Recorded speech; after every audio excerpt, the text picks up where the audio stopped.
Buenas tardes, muchas gracias por venir a esta segunda sesión del primer día de la cuarta edición de la Escuela de Verano.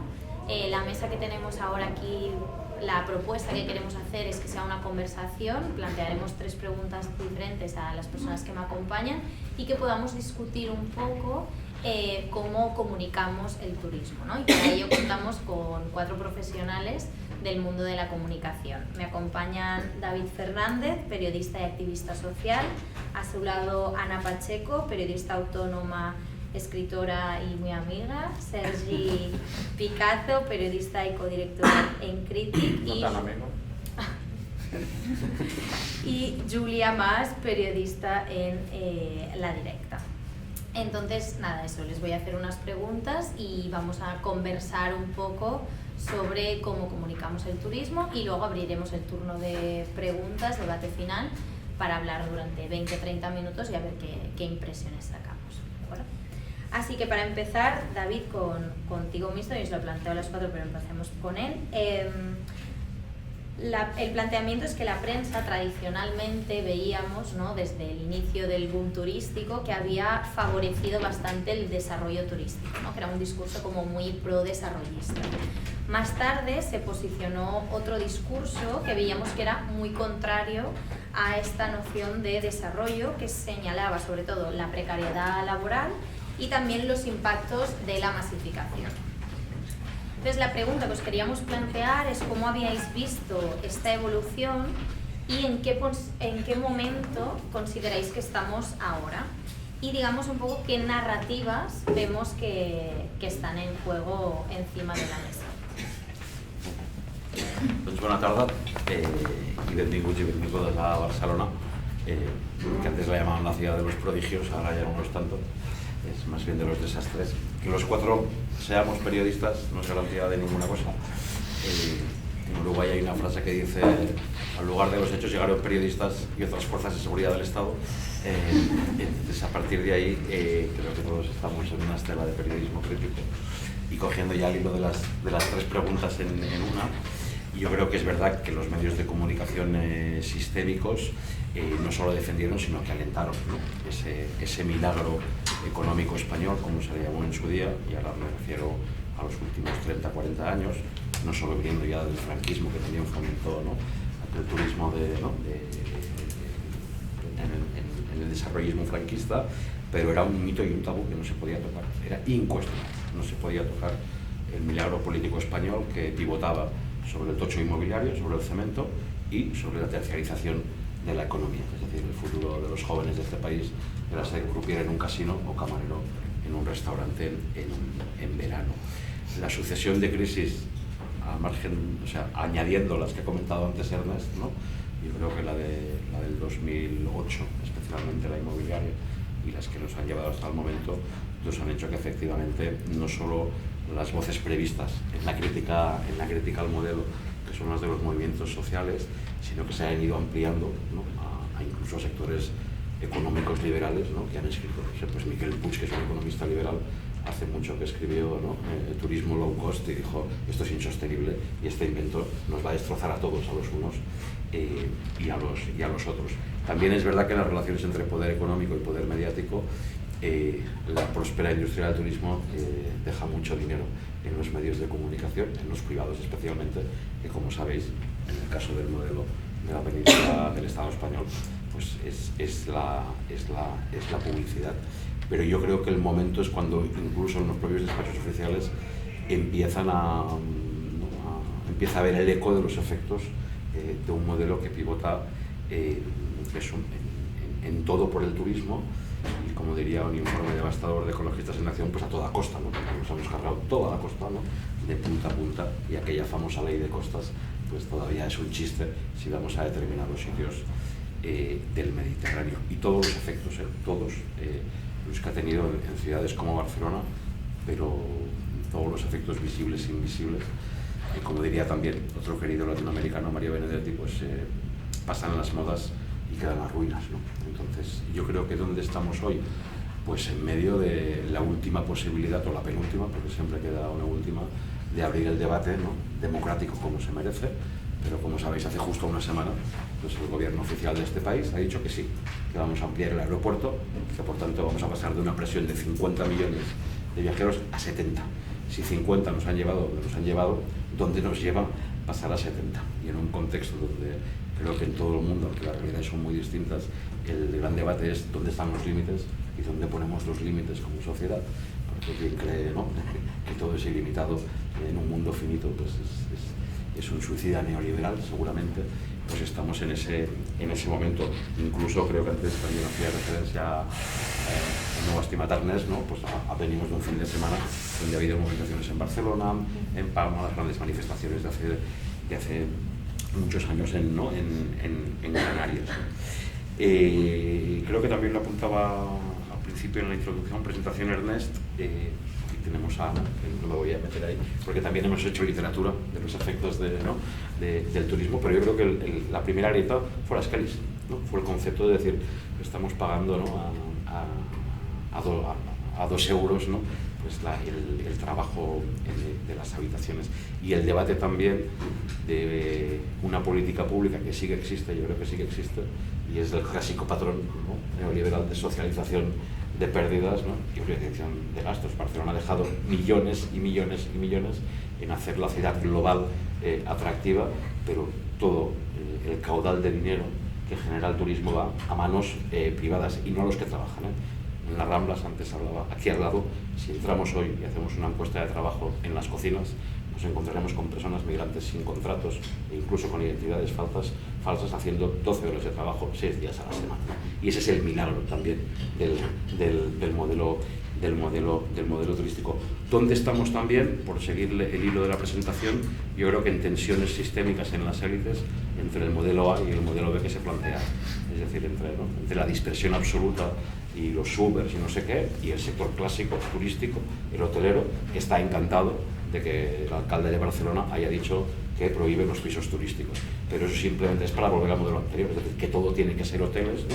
Pero es verdad que el modelo de desregulación ha hecho que, por ejemplo, ya no viva en una casa comunitaria en medio de Gracia, sino que viva en un híbrido entre hotel ilegal, ¿no?, que eran 9 pisos y 4 son pisos turísticos ya.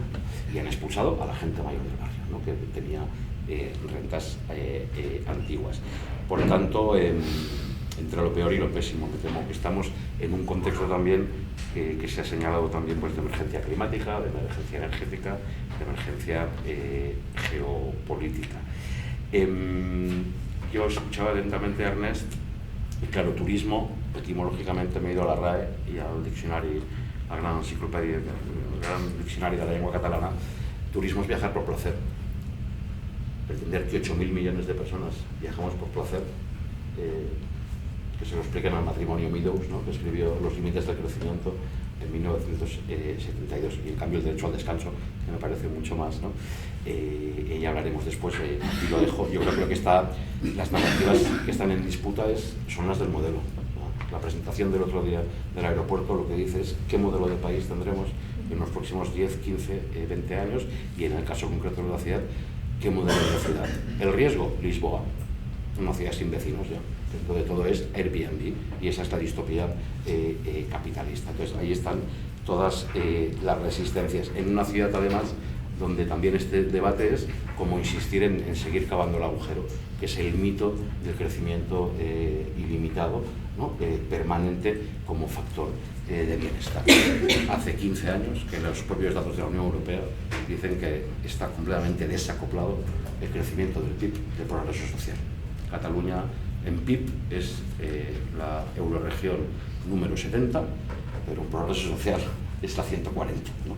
Entonces ya ni incluso en vacas gordas, que se decía, ya no hay la teoría de la hambruna, es la molla, las migas, ¿no? que algo quedaría, las migajas, ¿no? Ni eso funciona. Y me parece muy interesante, dadas la cuarta escuela de verano de Alba Sud, que hace muchos años que nos hace reflexionar, pues un concepto que utilizó Bernard Steiner hace mucho tiempo, que es el de la proletarización del ocio, y que acabada la explotación y la plusvalúa por la vía del trabajo, que continúa, y por la vía de la vivienda, que continúa, ahora donde sacan toda su plusvalúa es en la proletarización del ocio.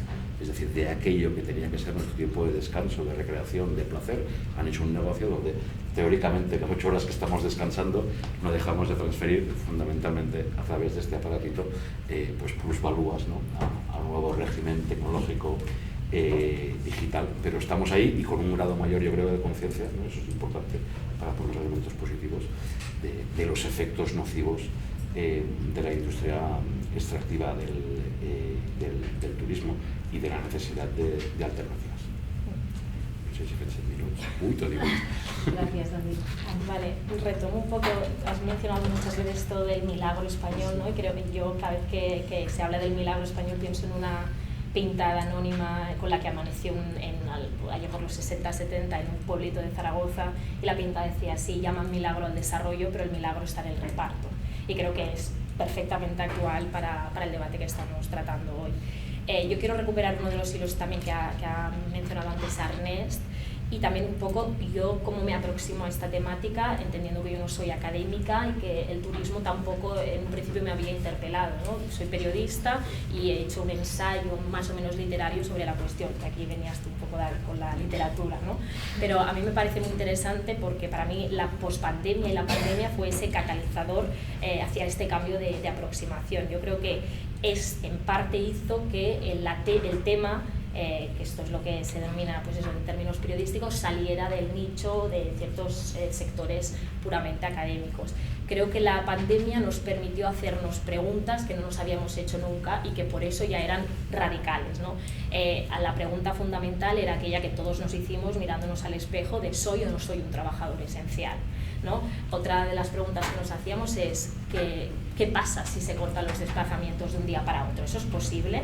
Y la otra pregunta que nos hacíamos es ¿cómo huele, cómo respira una ciudad sin gente, sin turistas, ¿no? Quiero decir, todas esas preguntas que nos hicimos de forma accidental para mí tuvieran un potencial, para mí y para mucha gente, un potencial absolutamente estimulante, ¿no? Yo creo que un colapso de este tipo lo que nos permite es ver también el capitalismo a escala humana, y a escala humana lo que vemos es que muchas de las cosas que nos han dicho que son necesarias, importantes y esenciales no lo son tanto. Creo que la pandemia también generó pues este proceso rápido, acelerado de desvalorización inmediata, y justamente en una cuestión como es el turismo, lo que precisamente es producto de una revalorización constante de todo lo que toca y de todo lo que observa, pues es muy interesante ver qué pasa ahora, ¿no? Entonces, para mí, yo sí que quería plantar la pospandemia como un momento crucial para mirar con otros ojos el turismo y para desempolvar ciertos mitos asociados a este. Ahora, ¿en qué momento nos encontramos? Yo diría que nos encontramos en un momento apasionante y a la vez desconcertante, ¿no? El discurso contra la turistificación de alguna manera ha llegado al mainstream, pongo todas las comillas posibles, pero eso no significa que sea un tema mainstream o que haya una mayoría social de acuerdo con esta visión crítica, ¿no? El tema, si hablamos en términos estrictamente periodísticos, está empezando a lograr una visibilidad y, si se quiere, una viralidad en medios conservadores de centro, ¿no?, a los que en principio no se presupondría que estuvieran interesados, ¿no? El País, La Vanguardia, el New York Times. Y vemos además cómo se plantea desde una gran variedad de enfoques, que es para mí el síntoma de que efectivamente el tema está alcanzando una cierta viralidad, cuando se escapa del nicho de los académicos, de los expertos de siempre, y empieza a ser maleable, discutible, adaptable. Puedes escucharlo en un podcast de Radio Primavera Sound o puedes verlo en un especial del País semanal en la sección Estilos de Vida de Icon, ¿vale? Entonces, aquí vemos que el tema ya se nos escapa un poco. A mí me parece interesante y sobre todo marcar la diferencia que mainstream en los medios no significa mainstream en la calle.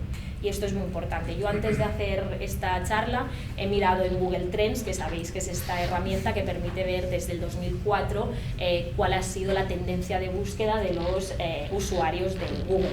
Y aquí lo que vemos es que efectivamente, es decir, ni turistificación, ni turismo de masas, ni tourists go home son conceptos que se manejaban hasta hace 2 días, ¿no? Por ejemplo, se disparan las búsquedas de turistificación a partir del 2022, no antes, y se extienden durante el 23, 24 y el 25. Consultas relacionadas con el turismo masivo empiezan a tener una incidencia a partir de agosto del 2020. Podemos pensar por los debates que se hacían en torno a la post-pandemia, bueno, eso era pandemia pura y dura, y siguen hasta el 2025. Es decir, esto para que tengamos en cuenta que es un tema, creo yo, relativamente novedoso para una gran cantidad de gente. Y que no tiene, yo diría, más de 5 años, y siquiera no me atrevería a decir más de 3, para la gente, para el lector común. Así como otros temas, por ejemplo, las clases sociales, que también me he entretenido un rato en mirarlo, ¿no? Pues plantean pues, un interés más o menos sostenido, con picos claros durante la pandemia o la crisis del 2008, o por ejemplo la crisis de vivienda, en el que se ve claramente pues, tramos de interés muy claros entre el 2008 y el 2014 y el 2008 y el 2025, o el cambio climático, con un claro pico pues, a partir del 2022 y en adelante. Bueno, todo lo que está relacionado con el turismo o la turistificación es algo absolutamente reciente, y yo creo que esto es algo que tenemos que tener muy en cuenta a la hora de abordar este tema. Y esto no es necesariamente el hecho de que sea un tema mainstream en los medios, pero no mainstream en la calle, no es necesariamente malo. Puede ser una buena noticia, bueno, no sé si buena o mala, no me gusta plantearlo en términos tan antitéticos, pero simplemente creo que nos puede dar buena cuenta de cómo se está posicionando este tema ahora mismo. Antes he mencionado lo de Icon y los estilos de vida, porque me parece curioso y significativo que buena parte de los temas que se están dando sobre el turismo en los medios generalistas justamente se inscriban en estas secciones de estilos de vida, que son estilos de vida despolitizados, porque podrían ser estilos de vida politizados y podríamos estar de acuerdo en que puede ser una aproximación al tema interesante, pero lo que vemos es que entra dentro de esos estilos de vida despolitizados. Por poner un ejemplo, pues eso, un artículo en Icon en que el tema o el titular es "¿Y si el mal turista soy yo?". Y esto vamos a hablarlo más durante la sesión de hoy, pero sí que tiene que ver con esta aproximación, ¿no? De ¿tú qué? ¿No? Tú también eres turista, o el turista soy el mal o buen turista, cómo ser un mejor turista, cómo ser turista sin sentirte tan mal, ¿no? Es decir, cómo todo gira en torno a esa persona, al individuo, ¿no? Y yo creo que esto también es importante tenerlo en cuenta. Otra de las cuestiones, y yo creo que también enlaza con algo de lo que ha mencionado Ernest en su discurso, y que para mí es lo más interesante de cómo el turismo, la turistificación se ha inscrito en los últimos 2 años de forma estimulante, para mí tiene que ver con la crisis de la vivienda. Es decir, ahora parece una asociación obvia, pero os prometo que hace 5 años esa relación no la estábamos haciendo de ninguna manera. Y esto a mí me parece, este link me parece esencial para que esta conversación tenga sentido y pueda trascender esta aula y pueda trascender otros espacios, ¿no? Y yo creo que esto también es importante recordarlo como comunicadores, como periodistas, ¿no? Como la turistificación, como un pulpo de todos sus tentáculos, pues tiene que atravesar, o tenemos que ponerla en relación con aquellos malestares que tiene la gente. O que siente la gente o que está experimentando. Por Irak, no sé si no estoy calculando el tiempo, pero bueno, por simplificar, a mí, por ejemplo, me parece que en un sentido discursivo me resulta elocuente la consigna "Tu Airbnb solía ser mi casa", que esto se ha hecho de múltiples maneras distintas en diferentes movilizaciones, que la popular y manida "Tourists go home". Vamos a, sin estar en contra de ninguna de las dos. Creo que las dos han servido y han sido estimulantes y han servido para agitar y provocar, y creo que han hecho una función, pero creo que ahora lo que nos tenemos que preguntar es qué pasa después o qué hay detrás de estas consignas. Y quizá hay también una pregunta peliaguda detrás. ¿Qué pasa detrás del turista vete a tu casa? Pues que el turista puede contestar ¿qué casa? Si a mí también me están expulsando de mi casa. Y esa pequeña provocación yo creo que es interesante también para ver cómo reformulamos la forma en la que nos acercamos a esta temática. Creo que lo he dicho todo. Súper. Vale, yo quería volver un poco a la pregunta, al topic, ¿no? Al cómo comunicamos el turismo. Creo que es importante, para entender en qué punto estamos hoy, ver de dónde venimos, dónde podemos ubicar, si no un origen, que quizás es un poco arrogante, pues quizá los antecedentes de de cómo comunicamos el turismo hoy en día. Entonces voy a tirar un poco atrás en el tiempo. Me coloco en los años 40, o sea, inmediata posguerra. Ya entonces se empezó a utilizar el turismo, creo, como una herramienta ideológica bastante potente. O sea, ya el Servicio Nacional de Turismo del régimen empezó a impulsar lo que llamó las rutas del norte, que eran quería al final impulsar la reparación de monumentos históricos, de lugares históricos, que reafirmaban o como que ponían énfasis en una narrativa que en el régimen franquista le iba muy bien, que era el de la España nacional católica, de los reyes católicos, ¿no? Del Camino de Santiago, de Don Pelayo, de ese tipo de narrativas, ¿vale?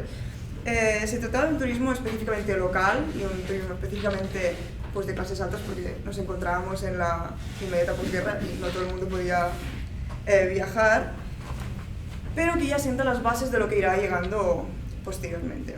A medida que pasan los años, empiezan a llegar los primeros turistas internacionales a España, y esta intención ideologizadora pues, se mantiene, ¿no? Encontramos titulares, por ejemplo, para irnos a la prensa antigua, que siempre es divertido. España es el país más barato del mundo, el servicio de tele en nuestro país supera en todos conceptos a los de cualquier otra nación. Y a la vez también encontramos otros titulares como ha constituido un fracaso la primera temporada turística en Yugoslavia. La defectuosa administración comunista provoca escasez de víveres y cerveza. Sí. Prioridades, está claro. Entonces, para ver un poco como el matiz ideológico en esto, ¿no?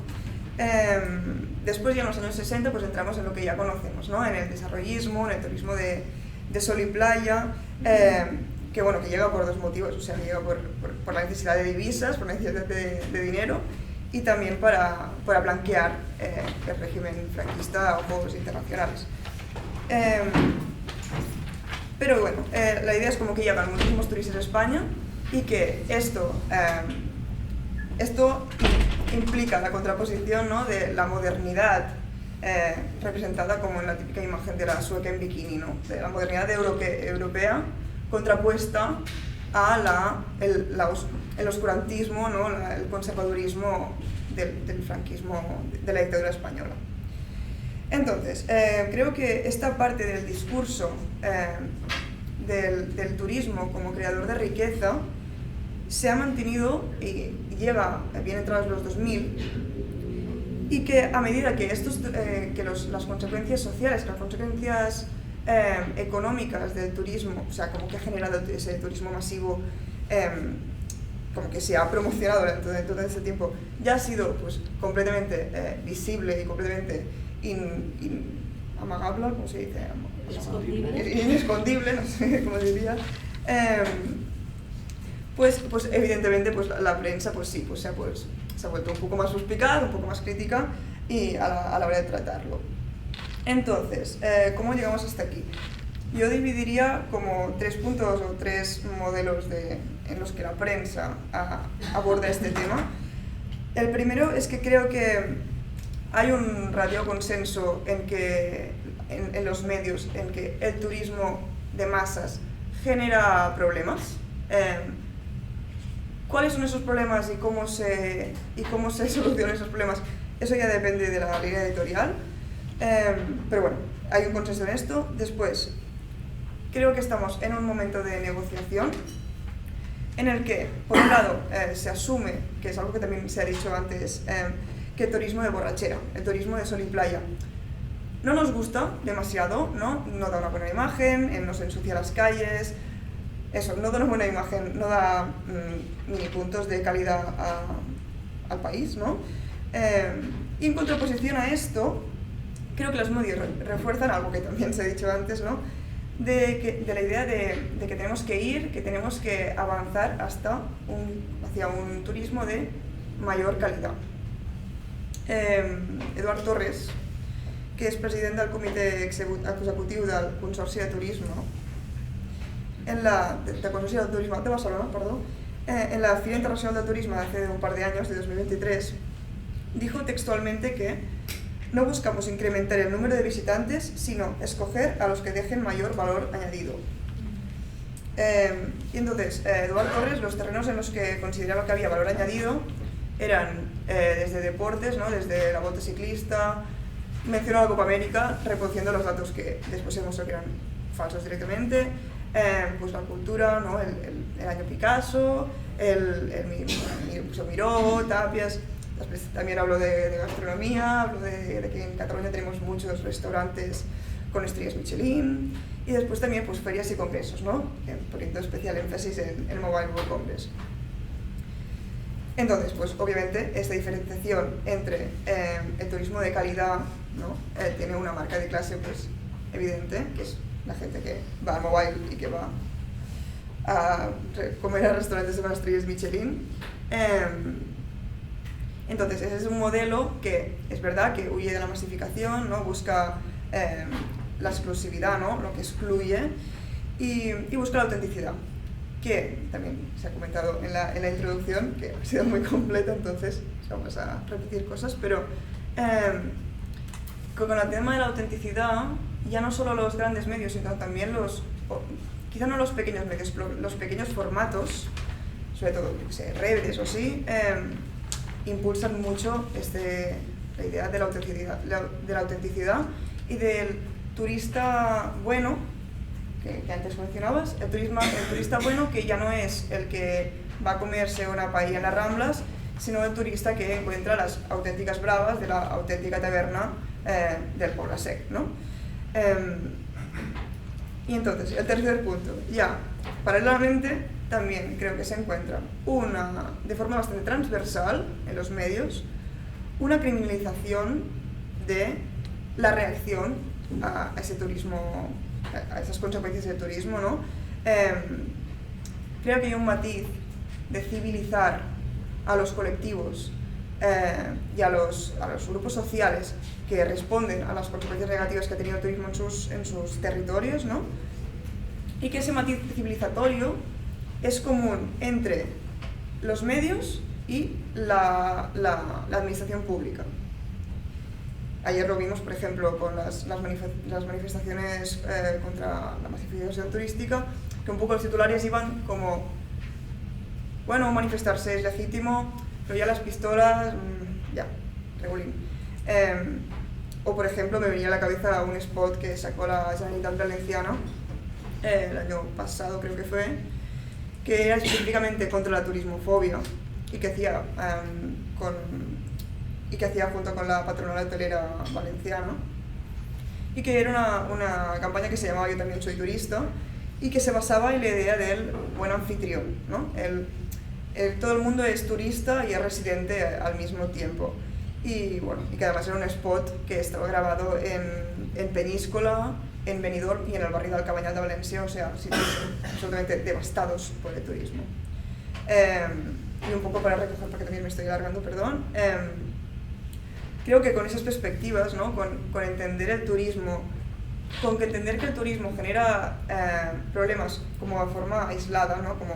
como de forma residual, y todavía más, fijar la atención en el turista, en su comportamiento, y todavía mucho más problemático, en su valor añadido, que es al final su dinero. Creo que es tener una visión muy individual y que a veces hacer una foto muy reducida, muy fácil de analizar y muy fácil de venderla como si fuera el panorama completo. Y por contra, pues creo que el periodismo crítico, el periodismo independiente, pues tiene pues, herramientas quizá desde el anticapitalismo para entender que el turismo, como cualquier industria dentro del sistema capitalista, pues tiene unos problemas estructurales, unas razones estructurales, y que a la hora de comunicarlo pues tenemos que analizarlo y comunicarlo pues como un todo. Y con esto. ¿Vamos? Bueno, yo sí, también respondiendo a la pregunta más sobre la cuestión periodística, sí que discrepo de una cosa en la pregunta. O sea, ¿la prensa tradicionalmente ha favorecido el desarrollo turístico? Sí. Entonces había una segunda parte que decía Carla, ¿no? En plan, pero más tarde se ha posicionado otro discurso contrario a la noción de desarrollo, ¿no? Que señala precariedad laboral, impactos de la masificación. Yo creo que no tanto. O sea, Tampoco tanto. En nuestro mundito, igual sí. Pero yo que tengo la mala costumbre casi antropológica de leer cada día La Vanguardia, El País, El Periódico, y de vez en cuando, eso ya no tanto porque hace daño, ver los informativos de Telecinco y de Antena 3, que son los medios que consume el 80%, 90% de la población, os vengo a decir que no. No detecto las críticas, o sea, soy incapaz. Yo creo que el discurso general de los grandes medios de comunicación, privados y públicos también, públicos un poco menos en España y en Cataluña, es mayoritariamente favorable al turismo, al turismo de masas, a la industria turística y a las grandes empresas del sector hotelero, turístico, viajes, aerolíneas, todo lo que se mueve en cuanto al sector. Y sí que puedo admitir, ¿no?, que hay algunas denuncias cuando se producen estas que consideran externalidades, son como accidentes o problemas menores, que es que el turismo de borrachera, el balconing, o la masificación de algún lugar muy concreto en un pueblo turístico en España y tal, o las playas de no sé dónde de la costa. Pero incluso yo entiendo estas críticas como un refuerzo del discurso pro turismo. O sea, no como, esto es un pequeño problema, son pequeños problemas que tenemos. O sea, lo que funciona mal, que para nosotros es la estructura, o sea, lo que funciona mal es estructural. Ellos lo convierten en la anécdota, ¿no? Y entonces en realidad el turismo es muy bueno y tiene este pequeño problema que es solucionable. Turismo de borrachera, con policía. No, o sea, turismo de masas, elitizando, ¿no? Turismo de calidad, ¿no?, que decías, ¿no? Que está bien, es como un frame muy clásico de los medios del turismo de calidad, en lloc del turismo de borrachera, tal, bueno, siempre igual, ¿no? Que en realidad es una elitización de los guiris alemanes con trabajadores de la Volkswagen en Dresden, ¿no? Con calcetines y sandalias, no pueden venir a emborracharse con sangría porque quedan mal, pero otro tipo pero en realidad el turismo, eso es una externalidad, un pequeño problema a solucionar con más turismo, no con menos turismo, sino con más turismo, un turismo de calidad, un turismo que deje más dinero, que no haga ruido, pero que ocupe la ciudad igualmente. O sea, es lo que creo. Yo claro, de turismo no sé tanto como vosotros, pero sí que, claro, la obsesión sí que puedo tenerla con cómo tratan los medios de comunicación al turismo. Y al final, ¿por qué pasa esto, no? Porque los medios de comunicación sirven a intereses, en líneas muy generales, pero sirven a intereses del poder político y el poder económico, porque están tan cerca del poder que ya son el poder. Entonces no hay que ver a los medios como otra cosa que no, sino como decía David al principio, como otras fuerzas de seguridad del Estado. O sea, al final los medios son actores políticos que son propiedad de una serie de empresas, intereses y lobbies y multimillonarios y tal, con la intención de influir políticamente y defender unos intereses de clase, y unos intereses del capital.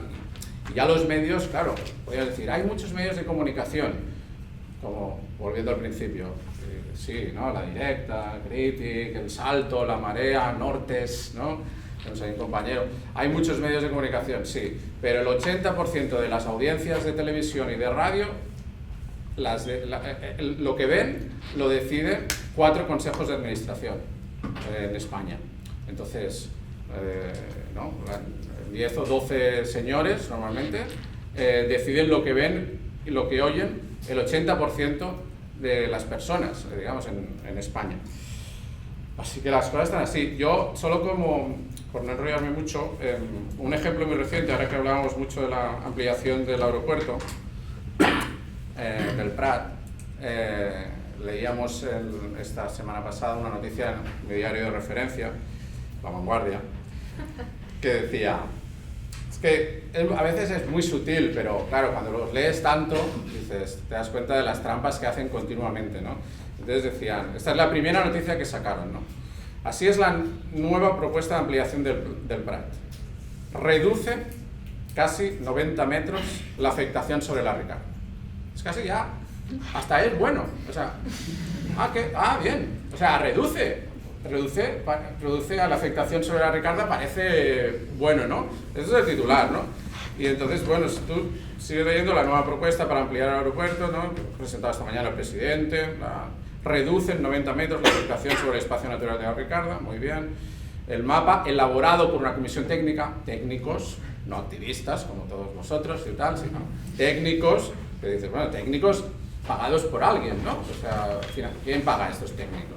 Yo te encuentro otros técnicos, ¿no? Mañana, que hacen otro mapa que dice que no, ¿no? Pero siempre técnicos, ¿no? Comisión técnica. Al que ha tenido acceso a La Vanguardia, señala el alargamiento de la tercera pista, Incluso en un momento dado, las zonas pavimentadas pasan a ser como parcialmente vegetal.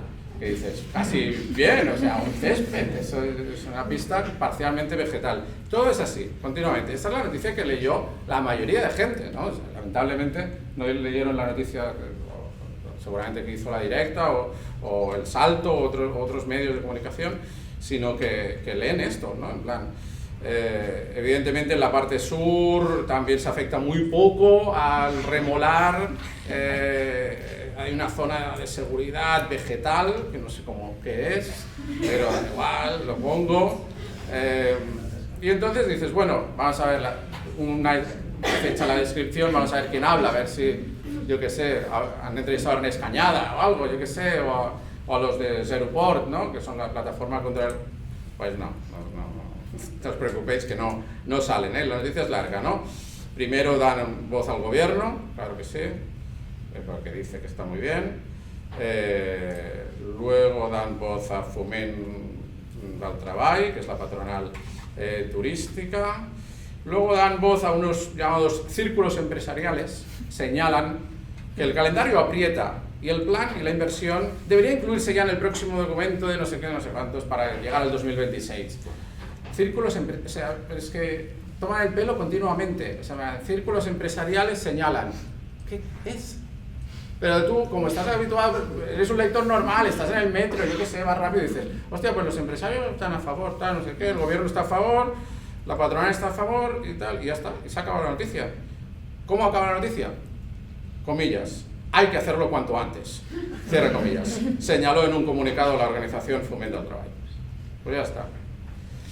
Este es un ejemplo, pero es que si te pones a analizar la prensa hablando de turismo, de economía, bueno, de tantos otros temas, ¿no? Pero no se puede decir que haya ninguna mentira, seguramente, en esta noticia. Pero, claro, falta mucho de la verdad, ¿no? O sea, o podrían haber ampliado mucho más, ¿no? Las voces, las críticas. Pues esto, claro, como es cada día. Yo ya me paro aquí. Vale. Gracias, Sergi. No, me gusta que nos hayas llevado la contraria, porque así se han terminado de complementar polémica, todas las ¿no? respuestas. No, y que también al final nos encontramos en este contexto. Soy muy pesimista. Vale, no pasa nada. Bueno, que en países de América Latina donde trabajamos y en el Caribe, que hay una gran, o sea, libertad de prensa es algo que brilla por su ausencia, y con el aumento de las derechas radicales que vemos, cada vez es más difícil como contar la verdad entera, no solo a una parte, y hay una gran persecución de compañeros de ONGs y periodistas, así que muy bien haberme llevado a la contraria con esto, para darle una vuelta más a este debate. Y ahora seguiremos con la segunda pregunta, que además de este contexto de aumento de las derechas, veíamos que Ernest ya lo presentaba en su presentación, de un contexto de aumento de las tensiones y de los malestares derivados del proceso de turistificación, ¿no? Lo vemos en Barcelona, en otras ciudades turísticas del mundo, en regiones del Caribe, América Latina, etc. Entonces, la pregunta es cómo en este contexto podemos seguir reforzando la crítica hacia estos procesos al mismo tiempo que también empezamos a pensar y a abrir el espacio para defender los intereses de los sectores populares también en turismo, ¿no? O sea, cómo hacemos que esta balanza no se caiga muy para un lado muy pesimista ni para el otro, ¿no? Entonces, ¿cómo plantearíamos este debate en términos de qué podemos ganar, ¿no? Y pensar en estos futuros más deseables para todos y todas, ¿no? Sabiendo que el contexto nos va un poco en contra. Entonces ahora empezamos con Ana y terminamos con Sí, yo por apuntar algo más de lo que decía Sergi, es la manifestación de ayer contra la turistificación, que en Barcelona fue bastante mal, unas 600.000 personas, algo así, ¿no? No podemos estar mucho más contentas, y ahí lo que veíamos es eso, una gran cobertura mediática, es decir, había muchísimas cámaras esperando a grabar ese momento de la pistola o esperando a grabar ese pequeño pegatina en la tienda de Louis Vuitton de Passeig de Gràcia, que tiene que ver también con esto, con cómo los medios precisamente cooptados, la mayor parte de los medios cooptados por poderes conservadores, buscan también la forma de registrar esta noticia desde su propio sesgo ideológico. Entonces, ahora lo que nos hemos encontrado con esta reciente, con este pico en las movilizaciones, que ha sido muy laminé para buena parte de los medios de comunicación, que han buscado la foto perfecta para criminalizar así todo un movimiento. Y yo creo que era interesante ver también cómo se veía efectivamente que la prensa estaba, es decir, el tema mainstream es, pero evidentemente mainstream no es para la gente, ¿no? Por recuperar un poco. Entonces, ¿cómo hacemos? A mí el gran problema, la gran tragedia es lo que decíamos, es decir, para mucha gente esto ni siquiera es un tema, porque para mucha gente, como mencionaba Ernest Cañada en la presentación, las vacaciones son un sueño, un anhelo todavía, aquí y en otros lugares del mundo. Por lo tanto, hablar de los efectos nocivos del viaje turístico resulta profundamente antipático, y esta es la experiencia que yo tengo de haber presentado este pequeño ensayo que yo escribí en diferentes espacios, clubs de lectura, en la península, en las islas, en diferentes lugares, ¿no? Casi siempre, la mayor parte de estos encuentros con gente muy diversa, acababa con alguien en la pregunta, en el turno en el debate, la reflexión, con la afirmación de «pero ¿qué hago yo? Porque a mí me encanta viajar», ¿vale? Y esto daba lugar a una retahíla, ¿no?, de conversación en torno al viaje que uno había hecho, el que lo había hecho de otra manera, el placer y lo agradable que les reportaban a ellos y a todas ellas todos estos viajes, y lo bien que se lo habían pasado. Y esto puede resultar incluso molesto cuando estás allí, pero creo que tenemos que tomarnos muy en serio que esta respuesta sea casi siempre la que nos encontramos, porque yo creo que da buena cuenta de dónde nos encontramos, ¿no? Y casi siempre, además, esta cuestión acaba en un precipicio, en un callejón sin salida, ¿no? En el que algunos, los más concienciados o los que han leído más sobre este tema o los que se han informado más, apuntan al otro, suelen ser 3 o 4 en estos encuentros, apuntan a los otros y, por simplificar, dicen, en tanto que todo turismo es violencia, vosotros también sois violentos. Y ahí se lía un pitote que flipas. Y yo no puedo hacer nada más que observar todo eso. Pero me parece interesante, en otra ocasión en un club de lectura una mujer afrocolombiana me dijo algo todavía más incisivo, y era: ahora la Academia Blanca nos decís que no podemos viajar vosotros. Cuando los blancos piensan, entonces nosotros tenemos que haceros caso. Y fue bastante agresiva la interpelación, pero también creo que tenemos que tomarnos muy en serio todo esto, ¿no? Para que no quede como un debate, ¿no?, en el que todos... Entonces, algo que me hizo pensar, que me pareció interesante, Adrià Porta, en una charla reciente que tuvo con Laure Vega, no sé si está por aquí, pero no la he visto, en La Literal, él diferenciaba entre la moral y la ética, ¿no? Él se preguntaba por qué las izquierdas, o si las izquierdas están pecando de un exceso de moralismo, ¿no? Y él diferenciaba entre la moral y la ética, y decía que la moral parte de una idea individual cristiana que busca en el fondo la redención, salvar la propia alma. Y eso es en parte lo que a veces vemos cuando cada uno intenta defender su propio viaje, ¿no? No porque el mío, no, pero es que el mío era de esa manera, no, porque yo fui a casa de un amigo, ya, pero yo no tengo un amigo en Nueva York, ¿yo qué hago, no? O sea, Entonces, después esto se anteponía a la idea de la ética, ¿no? De la responsabilidad, que según, o para Adrià Porta, era donde debían persistir las izquierdas en este momento.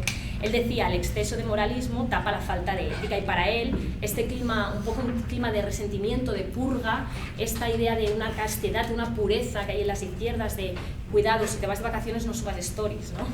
Este verano. Él decía que esto viene dado en el fondo porque hemos dejado de creer auténticamente en el socialismo, no nos creemos de verdad la transformación, entonces nos estamos quedando quizá en un eslabón de abajo, en esta búsqueda de la pureza a través del sacerdocio, de la acusación, de lo punitivo, porque en el fondo hemos dejado de creer en un proyecto mayor.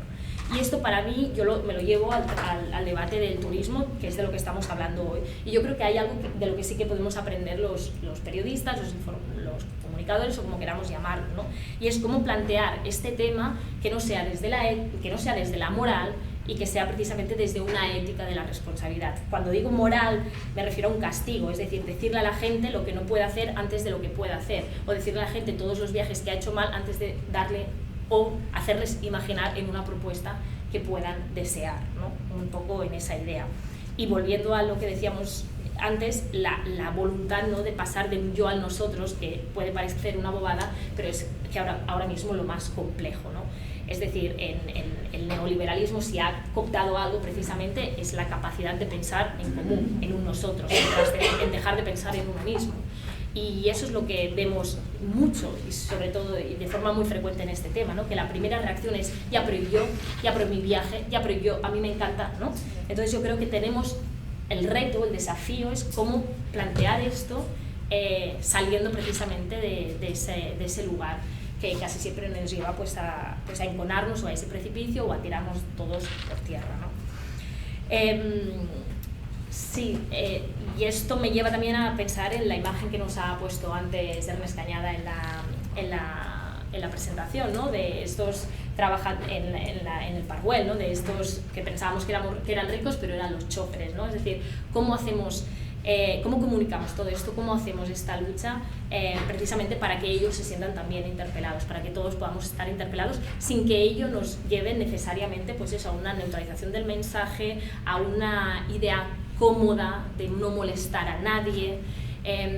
Recuperando el tema que has planteado tú de las pistolas, creo que para mí es un error ir a remolque del peligro de cómo los medios van a cubrir algo. Es decir, tenemos que tener también una capacidad de autonomía o de reflexión o de pensamiento y plantear una desobediencia o una acción directa que vaya por ahí, aunque sepamos que los medios de derecha van a instrumentalizarla a su favor, pero entonces tenemos que buscar una herramienta política para poder explicar todo eso, ¿no? Y para hacer que las pistolas de agua de plástico puedan ser pues eso, una forma lúdica y una subversión política y una ocupación del espacio que tenga un sentido. Claro, todo esto lo tenemos que explicar y lo tenemos que explicar bien y tenemos que saber además que hay una serie de agentes y poderes de la derecha que lo van a utilizar de otra manera. No sé cómo se hace, pero lo planteo. Muy bien. Súper. Vale, yo para tocar ese tema me parecía interesante como salir del radio Costa, ¿no? De salir de Barcelona, de Costa Brava, de Baleares, de Canarias, también hemos hablado antes y tal, y de centrarlo en un territorio que es el Pirineo catalán, que, bueno, que me parece interesante y me parece estratégico de tocar, primero porque es bastante desconocido y después porque es bastante invisible en general, tanto por la administración a la hora de hacer políticas públicas, como también por los medios, que creo que a veces tenemos un punto de vista un poco urbanita en ese sentido. Entonces, como así 4 rayas de contexto, pero desde los años 80 que se entró en la Unión Europea, el Pirineo pasó por un proceso de especialización muy, muy intenso, desde una economía basada en la agricultura, en la ganadería, que se consideraba en aquel entonces pues, improductivo, no servía para nada, hacia el turismo y específicamente el turismo de deportes de aventura, ¿vale? Ahora tú vas al Pirineo y el pueblo que tiene esquí pues hace esquí, el pueblo que tiene BTT hace BTT, el que no escalada, el que no parapente, el que no rafting y el que no, pues lo que sea, excursiones, ¿no? De hecho, la propia Generalitat en su plan de desarrollo y en su plan de desarrollo económico y de impulso económico para el Pirineo, hablaba de convertir el Pirineo en un gran espacio deportivo a cielo abierto, eso textualmente. Eso sería lo que hablábamos antes de eso podría ser un ejemplo quizá de turismo con valor añadido. Bueno, podemos dejarlo aquí. Para dar 4 cifras, el PIB en el sector en el sector servicios del Pirineo es de un 80%, que aquí más o menos los podíamos esperar, pero tenemos un 62% de la vivienda del Pirineo son segundas residencias, 62%, que sube un 80% en algunos pueblos, o sea, es bastante fuerte. Es verdad que segundas residencias no son lo mismo que plazas hoteleras, pero la manera con la que se conecta, el tejido que necesita a su alrededor es relativamente similar a lo que hacen los departamentos turísticos. Por ejemplo, en el Pallars hay 7.300 viviendas y 11.400 plazas turísticas. Y el dato que para mí es más terrorífico es que un 52% de la vivienda del Pallars se ocupa una media de 16 días al año. Entonces, de esos datos, un poco lo que se destila, creo que es pues, la dependencia extrema, o sea, una gran dependencia del turismo y las consecuencias que ya conocemos un poco, ¿no? Pues grave problema de acceso a la vivienda, despoblamiento, pues un éxodo juvenil, ¿no? de los pueblos que tienen que ir a las ciudades, pues pérdida de la identidad de esos pueblos, ¿no? También pérdida de la lengua del catalán, que bueno, que es un melón para abrir el tema del catalán y del turismo, que bueno, que espero que podamos abrir algún día. Y entonces, para ampliar un poco más el foco, hay 2 compañeros de la directa que son David Bou y Jofre Figueras, que investigaron específicamente sobre las pistas de esquí y explicaron que de las pistas de titularidad pública que tiene, creo que gestiona Ferrocarrils de la Generalitat, 4 de ellas son deficitarias directamente y hay 3 que dependen exclusivamente de cañones de nieve, o sea, de nieve artificial. O sea, además tenemos un modelo que es fallido y deficitario y caduco. Pero aún así explicaba Jofre Figueras que el esquí tiene un peso tan importante en la economía local que algunos lo consideran un servicio público. Es decir, que se inyecta dinero a fondo perdido porque vive tantísima gente de estas pistas de esquí que no se puede permitir cerrar el grifo aquí, ¿no? O sea, el dinero ya no sale de los remontadores, sino la gente que trabaja en los hoteles, en los restaurantes, en el alquiler de material, las monitores de montaña, de esquí, de lo que sea, todo el tejido que hay alrededor, ¿no? Trabajos que podemos sospechar que no tienen las mejores condiciones laborales. De hecho, ya vimos, creo que fue el invierno pasado, bueno, yo lo vi en medios, pero creo que circuló bastante por redes, las imágenes de las trabajadoras que subían a hacer la temporada de esquí en Baqueira Beret, las monitoras de esquí, las guías de montaña, que tenían que dormir en furgonetas, en caravanas, en el parking de la estación de esquí, porque la vivienda en la Valderán es un despropósito, ¿no? Vale, ¿por qué explico todo esto? Porque se ha organizado una respuesta a esta situación. De hecho, creo que en la edición anterior vino Pirineu Viu a hablar de eso, entonces espero no repetirme mucho porque quizá se solapa la información, pero se ha organizado una respuesta a esa situación que es una plataforma que se llama Pirineu Viu y que creo que nos interesa o que es interesante porque agrupa diferentes movimientos, desde sindicatos de vivienda, movimientos transfeministas, ecologistas, sindicatos también laborales, grupos políticos en general, y que eso nos permite dar una perspectiva bastante transversal a las afectaciones que genera el monocultivo turístico en su territorio, en concreto en el Pirineo. Y hablando con ellas, me explicaban como que con la intención que tenían cuando iban a hablar, por ejemplo, con cargos de las pistas de esquí, o con cargos públicos me refiero, ellos evidentemente no pedían como que se cortase el grifo de este dinero público, porque sabían que muchísima gente depende de ello, pero lo que pedían era que a corto y a corto medio plazo se mojasen, se responsabilizasen para cambiar un modelo que estaba absolutamente fallido y buscar una diversificación del modelo productivo, o sea, porque claramente eso no se puede sostener a largo plazo, ¿no? Por sequía, o sea, recursos, y es que, por muchos temas, ¿no? También me explicaban que de momento eso no parece ser la intención de los ayuntamientos, porque me explicaban que ante la demanda histórica que tienen en el Pirineo de poner una universidad en el Pirineo, efectivamente han traído una universidad y es un INEF, un grado de deportes, para formar a más guías de montaña, ¿no? Total. Creo que estos son los efectos perversos que tiene el monocultivo, ¿no? El monocultivo turístico, que genera como una erosión en el medio, o sea, en el entorno, el medio ambiente se degrada las culturas, se degrada el tejido social, se folclorizan las culturas y se degradan las condiciones laborales de las personas que trabajan en ello, ¿no? Y que intentando atacar algunos de esos aspectos, digo esos aspectos, hay muchos más aspectos, pero para sintetizar, atacando alguno de ellos por separado, creo que se ponen parches, ¿no? Se pone la etiqueta verde, efectivamente se pueden poner pisos a las trabajadoras de Baqueira Beret para que no duerman en un parque, ¿no? Pero son parches que lo que hacen es que seguir alimentando, que el espiral pueda seguir girando, pero sin atacar el problema en sí, ¿no? Que es el modelo. Y ya para acabar, creo que poner el enfoque en las calles populares va por aquí, va por entender, como decías tú, como que no hay unas salidas en contradicciones, porque la misma situación está basada en contradicciones, pero que un poco el rol o la responsabilidad que tenemos los medios es dar visibilidad, ¿no? A la gente que, como Pirineu Viu, en este sentido, nos están dando alternativas al capitalismo al final. ¿Yo? Vale.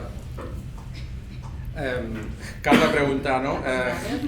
Es que, ¿cómo planteamos el debate en términos de qué cómo podemos ganar, ¿no? Vale. Yo creo que no podemos ganar. Ya. Bueno, yo no pero estoy para escuchar a los compañeros y leo continuamente las newsletters de Alba Sud, intentando encontrar allí una solución para ganar. Este debate lo veo muy difícil ganarlo, el debate del turismo.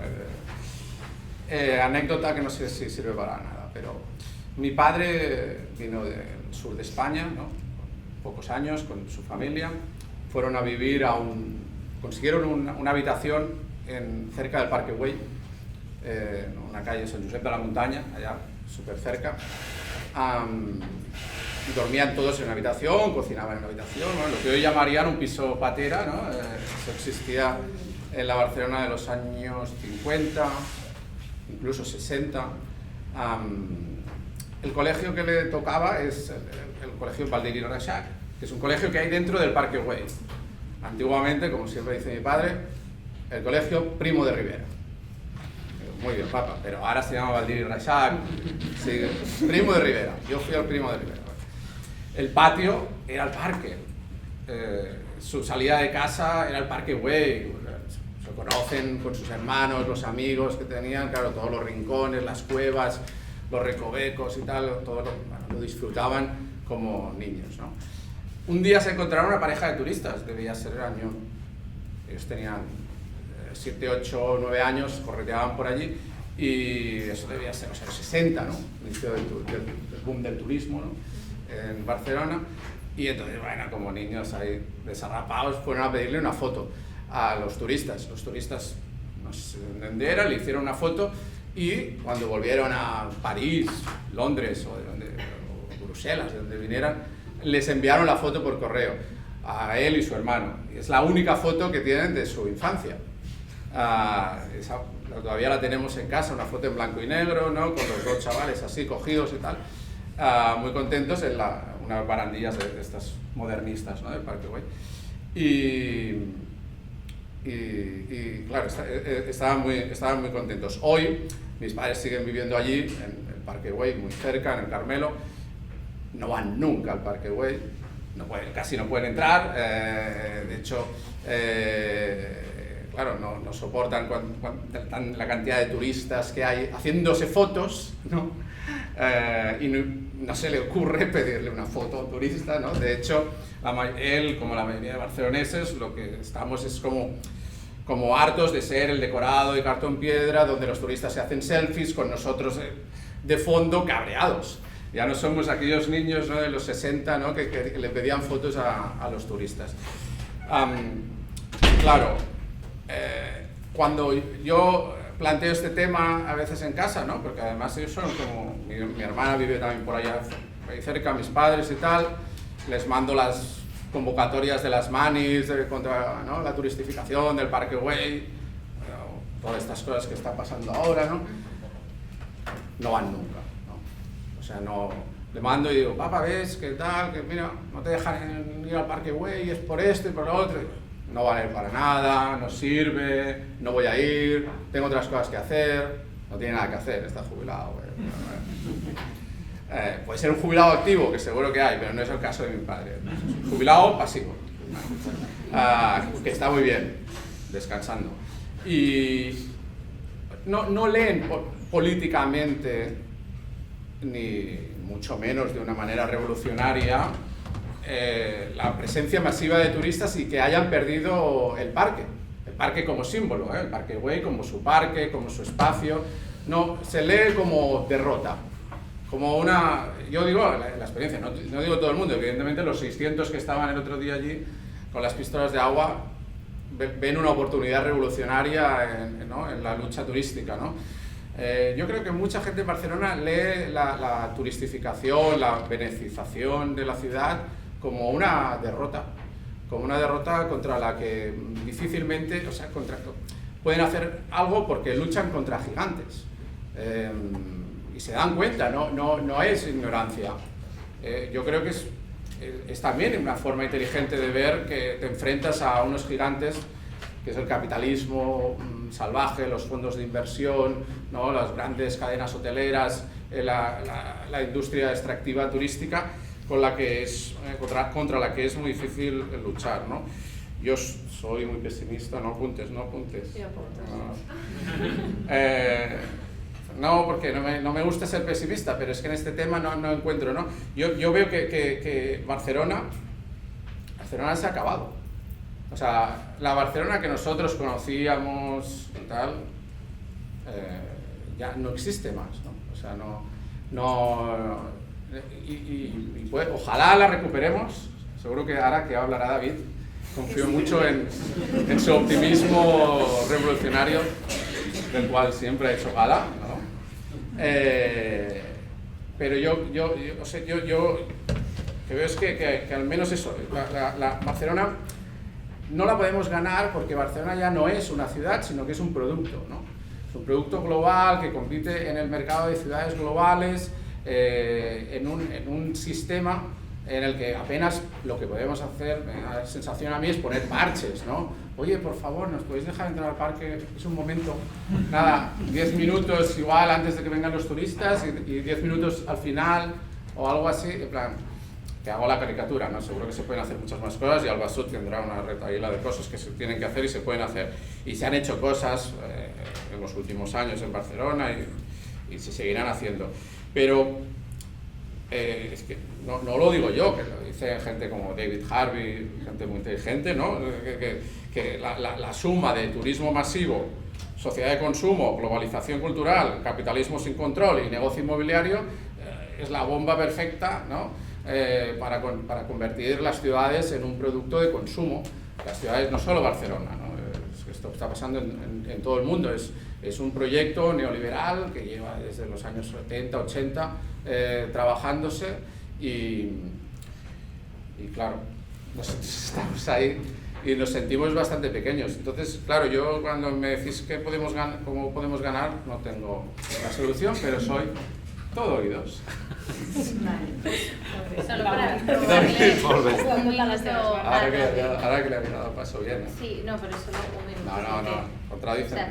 Sí, porque primero te he dado las gracias. Ya no va a haber tantas bromas. No, solo decir que Julia justo antes de ti ha puesto un ejemplo de, yo creo, de un territorio que geográficamente está dividido, o sea, organizarse en el Pirineo es muy difícil, o sea, para llegar de un pueblo a otro tardas una barbaridad porque no hay medios de transporte, si no tienes un coche estás perdida, y yo creo que es un ejemplo muy positivo de un territorio que se organiza contra este gran gigante contra el que luchamos, porque es verdad, son grandes gigantes, pero luego hay muchos más ejemplos en Barcelona, que lo has dicho muy rápido, pero tenim el Sindicat de Llogateres, que son miles de afiliadas, y también tenemos, por ejemplo, la plataforma contra la Copa América, que se movilizó, y la Copa América ya no se va a celebrar en Barcelona, así que aunque el escenario es poco favorable, tampoco hablemos en términos de derrota, porque tenemos muchas cosas que sí que hemos ganado, y creo que es importante también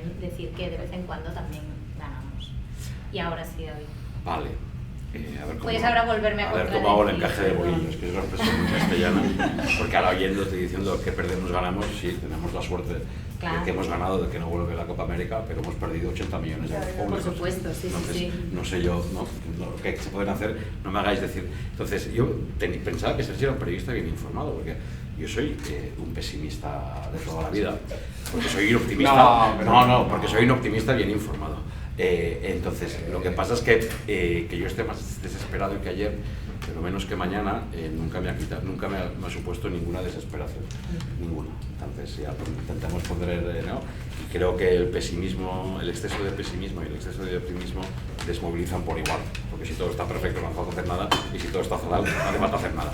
Por tanto, lo realmente radical siempre es la esperanza como un factor político, ¿no? Y pensar, y si se hiciera de otra forma, que es lo que hace mucho tiempo Alba Sud, cuando Ernest nos enviaba los primeros correos, diciendo, hay otra forma de viajar, y entonces decía, ¿a dónde? Pues vale, pues, entonces y era Nicaragua, y era con las cooperativas, y era de pueblo a pueblo, y era... Pero bueno, vamos para allí, porque habéis dicho otras cosas tan interesantes que todo lo que tenía pensado decir lo voy a cambiar. Yo creo que, citando a las dudas existenciales y civilizatorias de mi querido Sergi, hay una cita por ahí que Laura se acordará, que es que lo realmente radical no es hacer la desesperanza creíble, sino la alternativa real, ¿no? O sea, eso es lo que realmente no es exactamente así, ¿no? Pero bueno, ya que la Julia ha sacado el tema del catalán, yo os tengo que confesar que siempre que voy a las Ramblas me da miedo que alguien me diga bon día, porque el día que alguien me diga bon día me va a dar un infarto de la alegría y entonces me va a tener que dar urgencias al CAP más cercano, que es el de Peracamps. El CAMP es el centro de atención primaria. Entonces, cosas que se han dicho que es muy interesante. Hemos hecho, o sea, yo creo que las trampas del capitalismo, que la frase que he puesto antes Ernest de David Harvey sirve muchísimo, es que es el rey Midas, todo lo toca en oro. Entonces, como ahora ya lo de crecimiento ilimitado ya no cuela, ahora se han inventado una cosa nueva que es el crecimiento sostenible, ¿no? Y estos días, precisamente, de la semana pasada, en la inteligencia colectiva de los movimientos sociales y populares, pues muchas marquesinas de aquí de los autobuses aparecieron con una campaña falsa, es decir, no estaba pagada, eran activistas que lo cambiaron y se veía un crucero entrando en Barcelona y un avión despegando y era pues, ¿no?, como si todo fuera ecológico, y al final en pequeño ponía: para que te engañen, todo es tan fácil como poner un filtro verde, porque el cartel era todo verde y realmente aparecían anuncios ecologistas, ¿no? Y creo que las tensiones que hay dentro es porque el propio sistema, o sea, las propias críticas sociales, políticas, académicas han llegado a la patronal. El año pasado, en 2024, Excelsior, que es la patronal de aquí, la que tiene más poder, dijo que el crecimiento por el crecimiento no tenía ningún sentido, que Barcelona había llegado a un nivel de saturación y había... O sea, cuando ya es la propia patronal quien dice, algo tenemos que ver. ¿De dónde salen las críticas siempre? De abajo arriba, ¿no?, y de fuera adentro. Lo que pasa es que automáticamente ya te hacen el juego thriller, un juego muy de las Ramblas, ¿no?, y cambia todo para que nada cambie, ¿no? ¿Qué queda pendiente? Que me parece muy interesante y que después entraré antes de decir otra cosita. El tema del follow the money, ¿no? De qué es el turismo, de quién es el turismo, de quién es el dividendo del turismo, volviendo a la frase que citabas antes de Zaragoza, ¿no?, de que el milagro sería el reparto, ¿no? Pero bueno, después o sea, esta vez los indígenas, me entenderéis, digo, porque hablamos de figurantes en un teatro de cartón piedra la ciudad, esta vez Europa sí nos mira, ¿no? Porque la Comisión Europea ha tardado 2 días, que no es habitual, la semana pasada, 2 días después de que dijeran que tendremos aeropuerto, es decir, con calma, o sea, menos promesas de compensaciones ecológicas, cumplir las del 2006, que donde tenía que ir el corredor biológico hay un parking de cemento de taxis, entonces, y eso Europa sí, o sea, han reventado todas las directivas europeas, y no lo ha hecho una empresa privada, La empresa del aeropuerto, el 51% es capital público. Entonces el señor Illa, presidente de la Generalitat, en discurso público decía lealtad institucional y cumplimiento de la ley. Y dice, pues qué lealtad institucional y qué cumplimiento de la ley, es que lleves 15 años, ¿no? Y eso lo ha explicado incluso la propia Vanguardia, que el mayor enemigo de la explotación del aeropuerto era la propia ENA y sus sistemáticos incumplimientos de las directivas europeas. Había otra cosa que yo creo que es fundamental, que cuando hablamos de turismo es, o sea, somos receptores netos de turismo, de sobresaturación turística, estamos en overshot, en extralimitación turística, y al mismo tiempo somos exportadores también, porque este país también viaja, pero ¿quién viaja, no? En un país que no es un solo país, son 3. El integrado, que solo el 33% de la sociedad catalana, en datos del último informe FOESA de condiciones de vida, y eso significa, integrado no significa ser rico, significa que tienes trabajo fijo, que tienes acceso a la cultura, que tienes un mes de vacaciones y viajas seguramente fuera de tu ciudad, un 37% que vive en una precariedad ininterrumpida y que estas lógicas económicas todavía la precarizan más, y un 30% que está en exclusión social, que obviamente no viaja. Porque la distopía capitalista lo que hace es que viajar sea un privilegio, y es este privilegio de ir a cualquier rincón del mundo 4 veces al año, que hay gente que se lo puede permitir, ¿no? Y que en verano está en Menorca y que en invierno está en la Cerdaña, por decirlo así, o sea, que si no pueden viajar.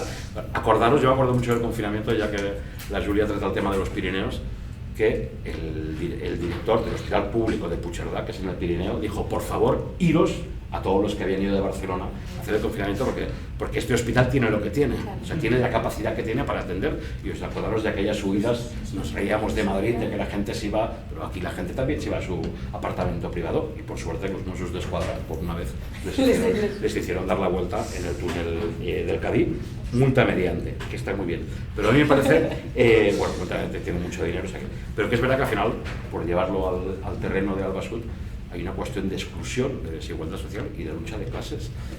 Las vacaciones van por código postal, y es así. Y entonces, en esta distopía es la gente que puede viajar, y la gente que su forma de viajar es el confinamiento tecnológico.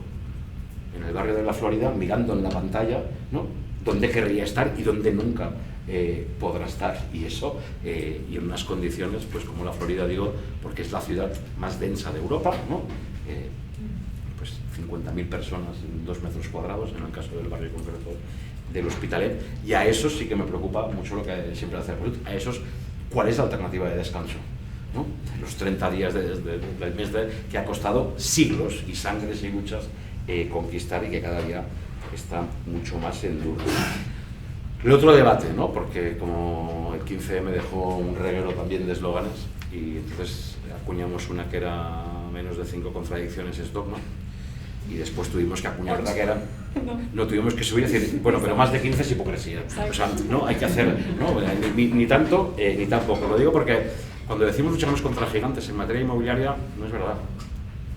Los fondos los fondos buitres en Cataluña de la pura especulación inmobiliaria tienen el 8% del parque inmobiliario catalán. El 90% son familias catalanas, y quien especula es el de al lado. O sea, no es que el mercado hayan venido aquí 4 fondos.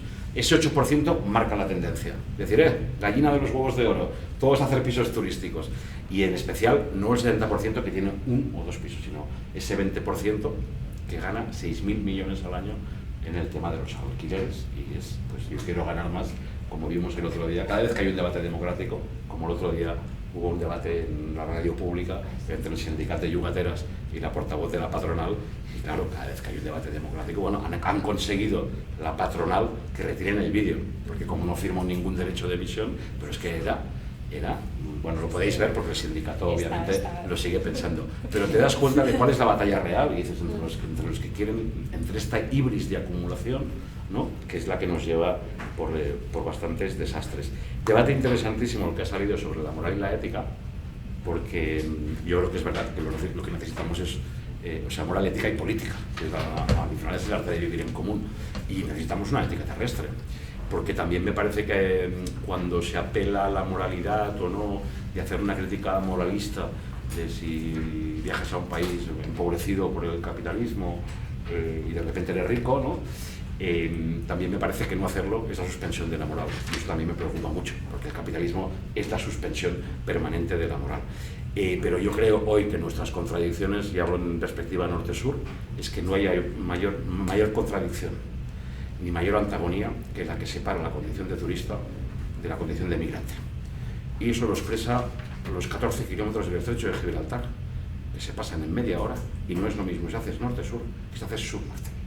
Y eso, si no lo tenemos claro, en qué mundo vivimos, en qué pirámide vivimos y de qué queremos participar, pues se puede acusar de buenismo, pero es que la alternativa al buenismo es el manismo. Pero es verdad que los excesos de pureza de la izquierda habitualmente acaban con la autodestrucción de la izquierda, ¿no? Por eso una ética terrestre que permita más la imaginación, que es lo contrario de la fantasía, que es ponerse en la piel del otro, y la alteridad, ¿no?, de pensar dónde están los unos a los otros. Porque mientras este país viaja, o una parte de este país viajará en vacaciones, ¿quién estará en los mataderos de carne? Los migrantes. ¿Quién estará recogiendo la fruta dulce? Los migrantes. ¿Quién estará en las cocinas del turismo? Los migrantes. ¿Quién estará cuidando a los abuelos y las abuelas? Los migrantes. ¿Quién estará haciendo las carreteras? Los migrantes. ¿Quién estará repartiendo comida rápida en Barcelona? Los migrantes. Y puedo seguir, ¿eh? O sea, si sigo, entonces, lógicas piramidales, clasistas, sexistas y racistas que también atraviesan la cuestión del turismo, ¿no? Había otra pintada muy bonita en el 15M que ponía: España tiene una salida, Barajas, ¿no? Esa era la salida que tenía. Pero por acabar con una cita, ya que estamos aquí, volviendo también, ya que hablamos de periodismo, como todo nace de abajo arriba, de los márgenes al centro, también las televisiones públicas, no digo los medios privados, también han hecho buenos documentales sobre los impactos, las externalidades del turismo, pero el propio sistema es suficientemente inteligente para decir no queremos esto, nos hemos pasado y ahora vamos a frenar un poco. Pero como hay que ser optimista, y Sergi también lo conoce, citaré a Jorge Rietzmann, que dice, ¿cómo era? Es súper optimista, por eso, para mí, a mí es la que me motiva todas las esperanzas, que dice, aquello que necesitamos social y ecológicamente no tiene vocación de mayorías, y lo que tiene vocación de mayorías no es lo que necesitamos social y ecológicamente. Pero como diría una película, una batalla imposible, ninguna posibilidad de ganar, adelante, está todo por hacer. Yo creo que sí, yo creo que hay, lo que pasa es que estamos en tiempo de descuento, en tiempo de múltiples colapsos, pero como diría alguno, aquel que piensa solo puede levantarse con náuseas. Pero Barcelona la dieron por perdida en 1614, en 1641, después del pistolerismo patronal de 1923, después del 39, ¿no? Y Barcelona siempre resurge porque en esta sociedad, como en tantas otras en cualquier pueblo del mundo, la norma de la resistencia es la autoorganización y construir otros caminos. Y yo creo que sí, que por supuesto que hay alternativas, y por eso estamos aquí en una universidad pública hablando de perspectivas críticas del turismo, y eso significa algo en un país, porque el tiempo siempre es relativo, donde hace 45 años había una dictadura fascista. Imaginaros. Claro que sí. Se lo dice David.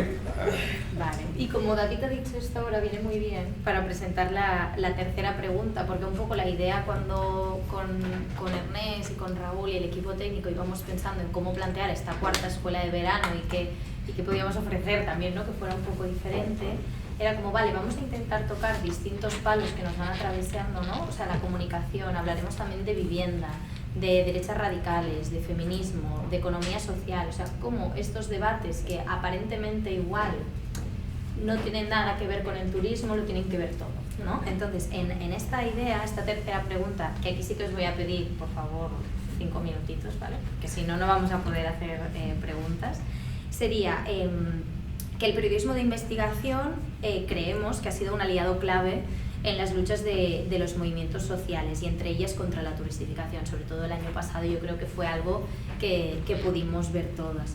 Y un ejemplo es todo el trabajo que hicisteis en La Directa o en Critic destapando irregularidades de la Copa América de vela, como otros tantos reportajes, o el último que ha salido del diario del Salto sobre el fondo de inversión KKR vinculado al genocidio en Palestina, que estaba detrás del financiamiento de grandes festivales bandera de este país, como es el Sonar, pero también el Viñarrock y otros, ¿no? O sea, no solo el Sonar, sino muchos más.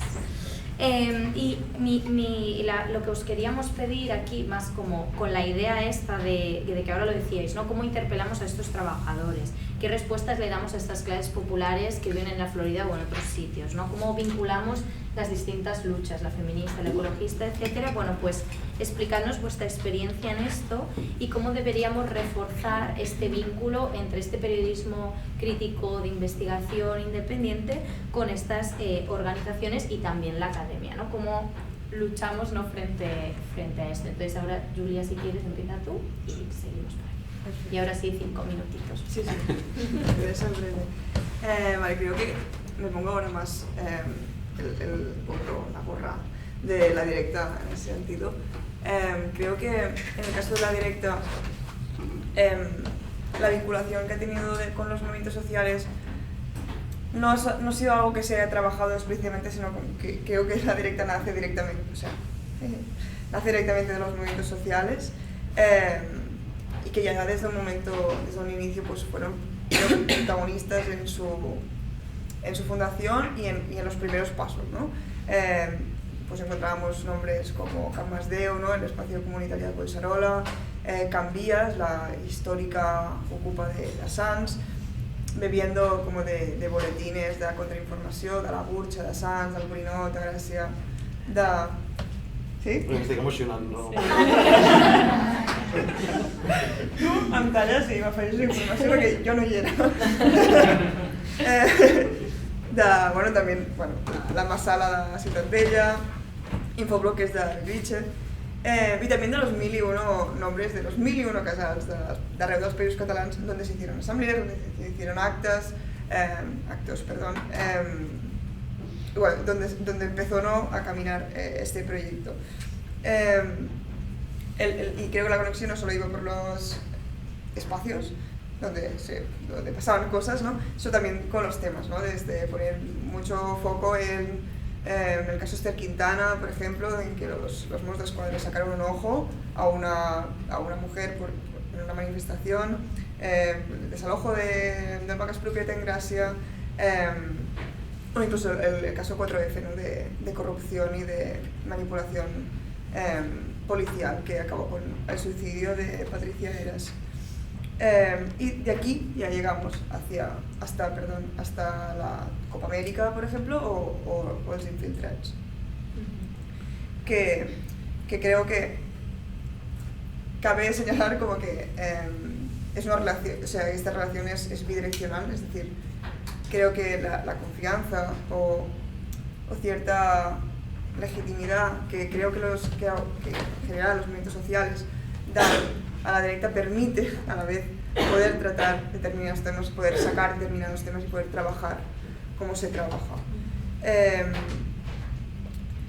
Sobre la pregunta de cómo reforzamos el vínculo, ¿no? entre movimientos sociales y la academia y el periodismo, la academia crítica, me vino a la cabeza cuando estaba estudiando periodismo que yo en aquel momento ya conocía La Directa y bueno, y ahora pues, estoy hablando de La Directa, pero podría hablar de Critic, de Salto, de Pícara, de Marea.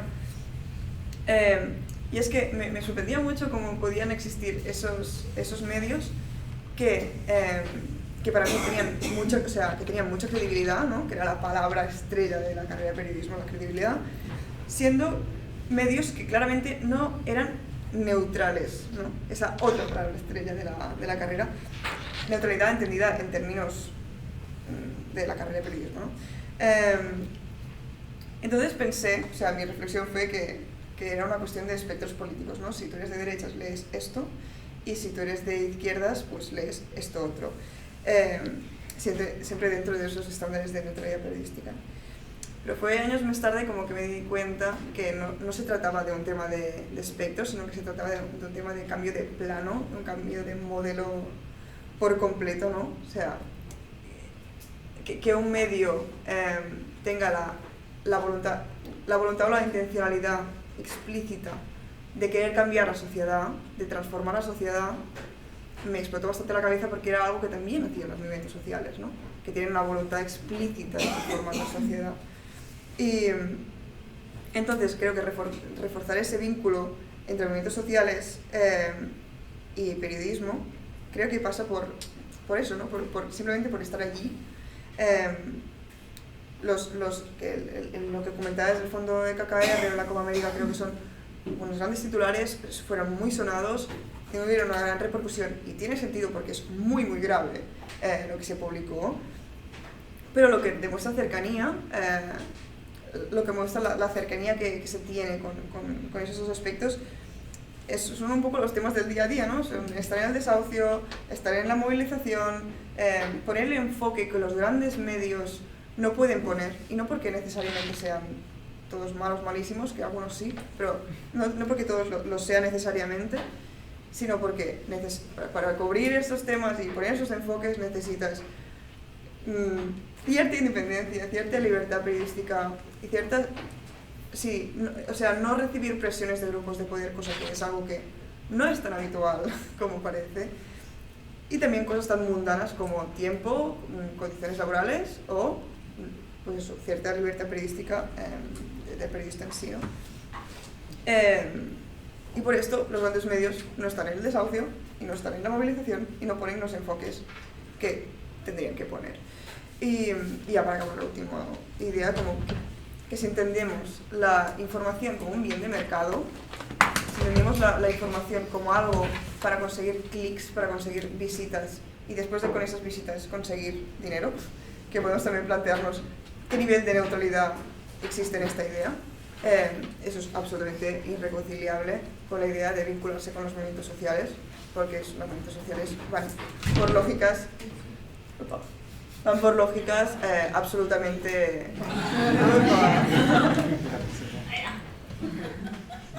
Era mi señal para acabar.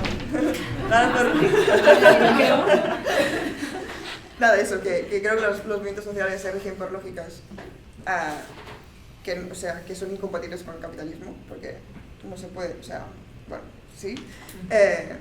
Y ya está, esto. Súper breve. ¿Optimismo? A una pequeña victoria. Copa América. Se celebra en septiembre en Barcelona, ¿no? Los meses previos, bueno, una retahíla de artículos publicados en La Vanguardia, El País, en El Periódico, en los grandes medios, o sea, deshaciéndose en elogios continuos al éxito que iba a ser la Copa América de vela en Barcelona, de una manera, bueno, sin ningún tipo de tapujo, ya casi publireportajes continuos, día tras día, del éxito de asistentes que tendría, del dinero que vendría, bueno, el gran negocio que haría toda la ciudad, los pequeños comerciantes contentos, todo el mundo. Era así todo, o sea, parece caricatura, pero es que yo leía y decía, no puedo creer que se están creyendo todo esto, cuando además la Copa América de vela no, o sea, tampoco era un acontecimiento tan extraño, que se había celebrado 2 veces en Valencia con un fracaso económico brutal, y aquí los medios seguían vendiendo, pero sin ningún ápice de crítica a el éxito que sería. Y bueno, por suerte, las investigaciones de la directa y las cosas pequeñas que pudimos hacer nosotros en Critic comenzaron pero fue así, o sea, de repente, como un bullet allá, ¡pam! Despertamos a la caja de Pandora, ¿no? de una serie de cosas que eran grandes mentiras de una manera muy obvia, sobre la asistencia en el caso de la directa, sobre el dinero público invertido en nuestro caso, y a partir de ahí, al día siguiente, en casi todos estos mismos medios, a ver, en algunos con más disimulo como La Vanguardia, pero en otros ya de una manera tal, comenzaron a arreciar las críticas y citando la directa en TV3, citando artículos nuestros, pero al día siguiente parecía que los periodistas estaban como, por favor, que alguien lo saque, porque era como tan increíble, que era como, pero sacadlo vosotros, que tenéis todos los medios, sois suficientemente inteligentes como para sacarlo, en plan, ¿por qué tenéis que esperar, no? Pero no lo sacaban, y cuando salió lo de la directa y un poquito lo de crítica y tal, ya comenzaron a sacarlo todos. Entonces comenzó a cambiar bastante el discurso de los medios sobre la Copa América en Barcelona. Claro, bien, ¿no? Seamos optimistas, o sea, en una batalla concreta, la presencia de estos medios pequeños luchando contra gigantes, yo creo que conseguimos ganar. O sea, y el discurso general del barcelonés medio y no politizado acabó siendo, creo, no tengo una encuesta, pero igual se publicaron algunas encuestas, pero crítico con la Copa América de Vela en concreto. Pero claro, yo pensaba después, ¡guau! Si tuviéramos todos esos medios, ¿qué podríamos haber hecho, no? En plan, como, ¿no? Podríamos haber hecho muchas más cosas desde hace mucho más tiempo, en muchos más temas, ¿no? Y en muchas otras cuestiones, ¿no? Y al final, el único problema, bueno, uno de los problemas principales que tenemos los medios, ¿no? Que citaba Carla antes, bueno, léase también los compañeros del Salto, de La Marea, de Pícara, es que todos nos conocemos entre nosotros y todos estamos un poco igual, que vivimos en la precariedad, o sea, una precariedad. Claro, ¿cómo hacer periodismo en la precariedad? Bueno, pues con mucho sudor y esfuerzo se van haciendo cosas, pero molaría poder hacer más. ¿Cómo reforzar este vínculo entre organizaciones, academia y periodismo? Yo creo que hay básicamente dos vías. Una, dar apoyo económico, social, no sé, o un golpecito en la espalda. Ya sirve de vez en cuando. Y luego otra vía es que haya más contacto para investigar juntos. Yo creo que es un tema que es academia, crítica, movimientos sociales y periodismo alternativo, que ya lo hacemos a veces, pero se haga más, ¿no? Que no cada uno vaya por su cuenta, en plan, he hecho un informe, ¿no? Buenísimo, ¿no? Durante los últimos 2 años, no sé qué, y al final no sale en ninguna parte porque los otros ni se han enterado y tal, ¿no? Molaría tener como mucho más contacto, mucho más, claro, un vínculo más cercano entre todos, yo creo. Y ya está. Yo también, súper rápido. Porque no hay debate sin debate, vamos a decirlo así. Siguiendo el hilo de Sergi, sí, pero que nos devuelvan los 80 millones de euros, ¿no? Eso sería, ¿no? Eso sí que sería la victoria, porque al final, o sea, yo cuando leí lo primero que era la Copa América, que eran 170 ricos, que hace 170 años que alguien les paga la fiesta, y esta vez se ha pagado Barcelona. Entonces, pensando en las vacaciones, el descanso, lo que estamos centrando la pelota, pues en ese 30% se no puede hacer vacaciones en Barcelona, que son 330.000 personas, pues creo que con 80 millones les podemos pagar, ¿no? Procesos de descanso, no un año, ¿no? 1, 2, 3, 4 y 5. Pero estoy muy de acuerdo, que es lo habitual. Incluso yo creo que diría más, y Sergio lo sabe, la prensa lo sabía. Todos los medios públicos y privados lo sabían, pero no lo podían decir. ¿Por qué? Porque los empleados tenían un paginón de la Copa América pagada, y eso eran muchos ingresos, y todos te decían, ir tirando, que ya llegaremos. Y efectivamente, cuando al final, ¿no? Dicen, montaron un prepuerto ahí, ¿no? Que no había nada, porque la entrada costaba 600 euros, la barata, ¿no? Y si sentabas en la grada 3.000, pero era porque estaban dependiendo de la publicidad del acontecimiento. No conozco un solo acontecimiento, ¿no? En Barcelona, los Juegos Olímpicos, la deuda la acabamos de pagar en el 2005, se hicieron cosas, obviamente, pero en fin, bueno, no me enrollo. El 30 de agosto del año pasado, hablando de turismo, yo escogí 2 nombres. El de Pera, un taxista de 71 años de Mallorca, que a las 5 de la mañana 4 turistas alemanes le dieron una paliza y se negaron a pagarle. Eran 4 policías de Essex, de Alemania. y Guillén Comamala era un pescador de 20 años que cuando salía a las 6 del puerto un yate de 4 millones de euros lo atropelló y lo mató al momento, y era hijo de una familia de las oligarquías alemanas que rápidamente se fue a Alemania. Eso también es turismo. Eso también es turismo, que a veces es donde se fijan, pero bueno, eso es la parte criminal, por decirlo de un modelo, pero habría que entrar siempre en el modelo. Yo creo que, como esto es lucha de clases, antes Ernest decía, no hay ricos para todos, y en cambio los planificadores del capitalismo dicen, hay pobres para todos, ¿no? Entonces intentan también, ¿no?, esquilmar a través del derecho al descanso, pues abrir un nuevo nicho de acumulación. Y yo creo que, por supuesto, lo que ha dicho Julia también, Ana y Sergi, es decir, para reforzar los medios independientes, darles apoyo y suscribirse, para reforzar el asociacionismo crítico, que genera una nueva conciencia colectiva, afiliarse a un sindicato, participar de una asamblea feminista. Es decir, la ofensiva de la derecha, el desplazamiento que hay hacia la derecha brutal a nivel global, también viene de un desplazamiento previo, que es que muchos se han ido a casa y se han sumado a una lógica general de indiferencia. Para la academia, seguir defensando la universidad pública, que hace poquito que ha llegado a este país, y lo bueno no siempre dura para siempre. Y yo creo que periodísticamente seguir desmontando el mito y abriendo el debate democrático. Es decir, yo creo que falta el follow the money del turismo, y yo creo que hay una alianza que también salía por ahí, que creo que es la economía social y solidaria, que hemos pasado de un 2% a un 8% del PIB, que tiene muchas potencialidades. Ahora hablo de Cataluña. El 80% de la estructura empresarial de este país es pequeña y mediana empresa, y el cooperativismo, con eso me quedaré con cuál es el modelo o la matriz de cambio y de tránsito, ¿no? Y cuando la pandemia, que fue un momento de, ¿no?, era una ventana de oportunidad que cerramos de golpe, vamos a decirlo así, el rayo de luz. Pero bueno, es también 30 segundos más. Para mí es una paradoja política.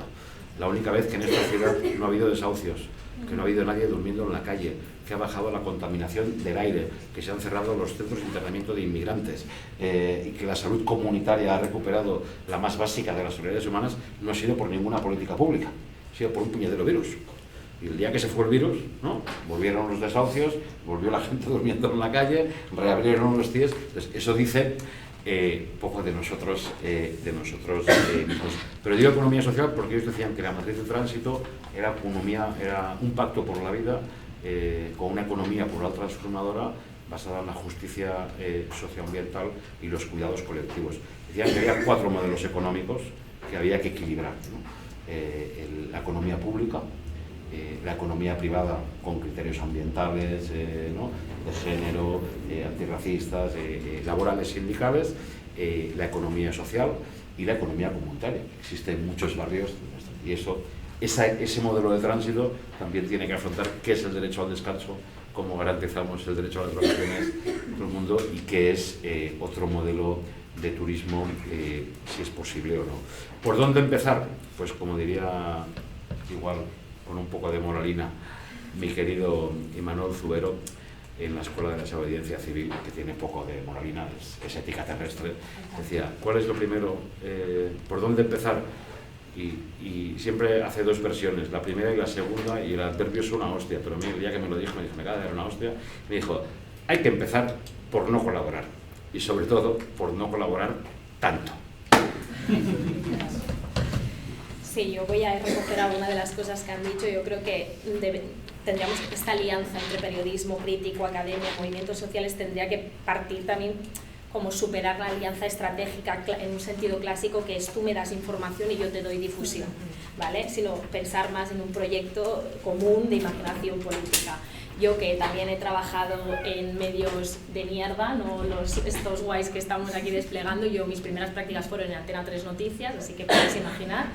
Y el periodismo funciona a veces como una especie de rellenar un autocompletado, es decir, el periodista busca, se hace una película de lo que quiere contar y busca las fuentes para que le dé la razón en el relato que él se ha montado, y muchas veces funciona así. De hecho, Marc Manrique, en un Substack que tiene sobre periodismo crítico, en el que fuentes anónimas explican un poco los salseos del mundo periodístico, decía que ahora la frase estrella de ciertas redacciones generales generalistas es ponme un sociólogo aquí, ponme aquí un activista, ponme tal, que me digan 3 frasecillas y seguimos, ¿no? Entonces yo creo que hay que superar, esto es un poco lo que decía antes Sergi, cómo podemos hacer que la academia y también los movimientos sociales estén de forma natural, más orgánica, inscritas en la propia concepción del tema y que no sean únicamente como el te pongo el micro y me dices 3 palabras que son en el fondo las que yo quiero escuchar. Y esto es complejo porque aquí entramos en estos ritmos distintos, efectivamente, que tienen academia, periodismo y movimientos sociales, cada uno hacen circuitos distintos y está bien que así sea, ¿no? Pero la forma sería cómo podemos integrarlos de una manera, pues eso, sensata. Se ha hecho muchas veces, yo recuerdo en el 2011 o así, con los disturbios en Londres, el The Guardian hizo como una especie, como un proyecto que había hecho con la London School of Economics, que era como, hizo como más de 200, 300 entrevistas sociológicas en profundidad a personas que habían estado en esas revueltas, y había ahí como una profundidad o como una relación más sana entre la academia y el periodista. Yo también os he traído unos datos que son un poco descorazonadores, pero que creo que también tienen que ver con la formación de los periodistas en las universidades públicas y no públicas. Es una encuesta del 2021 de periodistas de Estados Unidos, pero yo creo que aplica aquí fácilmente, y dice que el 54% de los periodistas encuestados señala que no dispone de tiempo para leer en profundidad trabajos de investigación, el 31% ni siquiera tiene tiempo de buscarlos, y más de la mitad señala impedimentos para entender los conceptos técnicos de la academia. Esto no significa que la academia tenga que tener un lenguaje más sencillo para que lo entiendan los periodistas, pero esto significa de alguna manera, yo creo, que los periodistas o los lugares en los que se forman los periodistas tienen que familiarizarse también con ciertos materiales, contenidos, y yo, no sé si tú, Julia, cuando estudiaste en la UAB, yo soy de la Pompeu, no sabíamos ni siquiera no sabíamos lo que era academia.edu ni ningún otro repositorio de las... Luego, por lo tanto, aquí también tenemos que tener en cuenta la forma en la que estos contenidos están o no están abiertos, ¿no? Que esto sería un debate más largo sobre la privatización o no de ciertos contenidos y cómo accedemos a estos o la facilidad de acceder a ellos. Pero vaya, sobre los movimientos sociales, y ya acabo, a mí me gusta mucho algo que repiten del colectivo anarquista de Ura Negra de Vallcarca, muchas veces de tan en tan hacen un recordatorio, que es decir, a los estudiantes de antropología, dejad de venir a buscar pobres para entrevistarlos, ¿no? Es decir, que también hay una obsesión por la subalternidad para buscar ese pequeño nicho, ¿no? Que quiero buscar pues al más pobre para hacer mi trabajo de investigación. Y también hay algo que me parece muy interesante, que es cómo retornar también todos estos grandes trabajos, doctorados que se hacen en la academia, cómo retornar la energía y el tiempo que estamos quitando a gente que precisamente lo que no tiene es tiempo. En ese sentido, Cristina Barrial, en su librito que hizo sobre las trabajadoras domésticas, me pareció muy interesante el punto de partida, que era todas ellas habían cobrado para hacer todas esas entrevistas. Es decir, también seguramente tenemos que pensar formas de compensar económicamente desde la academia todo ese extractivismo de información y de unas vidas que no son las nuestras y que estamos analizando, observando o explicando. Y también quiero acabar con una frase que expresó Pastora Filigrana, que es una militante sindicalista, militante gitana, sindicalista y abogada laboralista, que coincidimos en una charla en Bilbao, que ella decía, muchas veces se dice esto de a tu teoría le falta calle, y ella decía, bueno, la respuesta también puede ser y a tu calle le falta teoría, es decir, que puede haber también aquí un reconocimiento y un reconocimiento mutuo y una bidireccionalidad en los saberes y en los conocimientos, ¿no? Y no hablo solo desde la academia a los movimientos sociales, y pongo también pues aquí el periodismo, ¿no? Cómo generar este triángulo que pueda ser beneficioso, enriquecedor, y que precisamente pues eso salga del tú me das, yo te doy, y que se quede pues en una alianza, si quieres, puntual o algo así. Y solo por acabar, yo diría también perder el miedo a la hibridación, que yo esto es algo que intenté hacer en el ensayo que hice, ¿no? Pues mezclar crónica, periodismo y datos, elementos más literarios, es decir, la academia se puede permitir ser más atrevida, el periodismo debe ser más riguroso, y los movimientos sociales pueden aprender también de cierta teoría para aplicar, para que haya una praxis, ¿no? No sé. Como que creo quizá en una idea bastarda del conocimiento y quizá menos acomplejada o si quieres desacomplejada, y poder utilizar de diferentes lugares, ¿no? Salir quizá de cierto enconamiento que a veces se ve en estos tres pilares que comentabas, ¿no? Como cierta parcelización de la realidad, de este es mi terreno, este es el tuyo, este es el mío, y casi pareciera que no se pueden tocar. Lo he dicho todo muy rápido, pero creo que más o menos.